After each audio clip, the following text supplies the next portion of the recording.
Black Dog opens Led Zeppelin for 1971 with a jarring, syncopated riff that became one of the most recognizable guitar lines in rock history. Recorded at Headley Grange, a remote Victorian house in Hampshire, England, and engineered by Andy Johns, the song showcases Jimmy Page at his most rhythmically daring and sonically raw. It's a perfect blend of blues, hard rock, and progressive timing, with a guitar tone that's as snarling and unpolished as it is unforgettable. The main riff is written in a major, but Page plays with modal ambiguity, shifting between a mixolydian, a blues, and chromatic phrasing, creating tension and swagger. The riff's brilliance lies not in speed or complexity, but in its rhythmic displacement. It sounds like it shifts time signatures, but it actually stays in for quarters, with the rest of the band dropping out while Page delivers the riff alone between Robert Plant's vocal lines. When the band comes back in, it's deliberately offset, giving the illusion of metric modulation.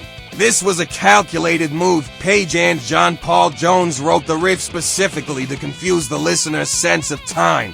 The riff itself is built around open string pedal tones, syncopated bends, and fast hammer-ons and pull-offs, moving across bluesy intervals and chromatic slides. It's a lesson in feel and groove, not just notes. Page's picking hand swings with a lazy precision that's loose but locked, classic Zeppelin.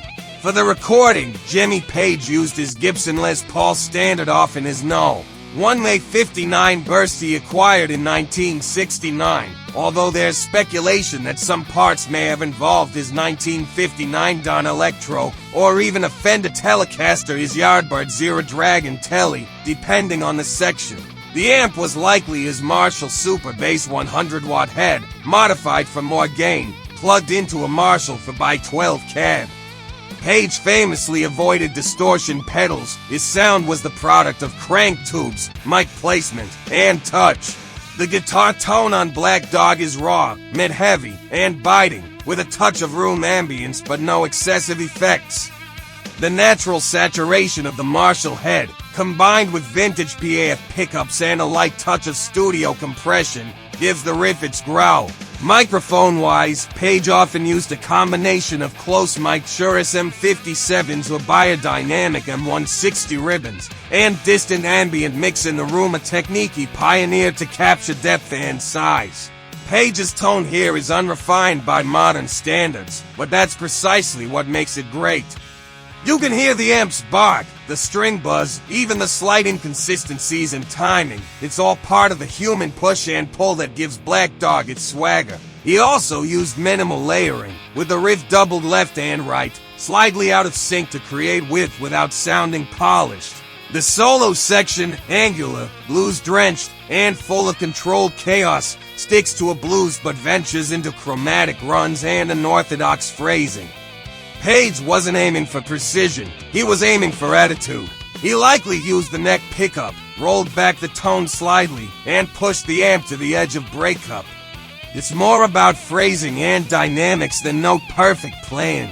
In many ways, Black Dog exemplifies the Zeppelin philosophy: groove over flash, feel over perfection, and tone that breathes. Recorded with analog gear, tube amps, vintage guitars, and a room full of atmosphere, the track's riff is a masterclass in how to make complexity feel natural.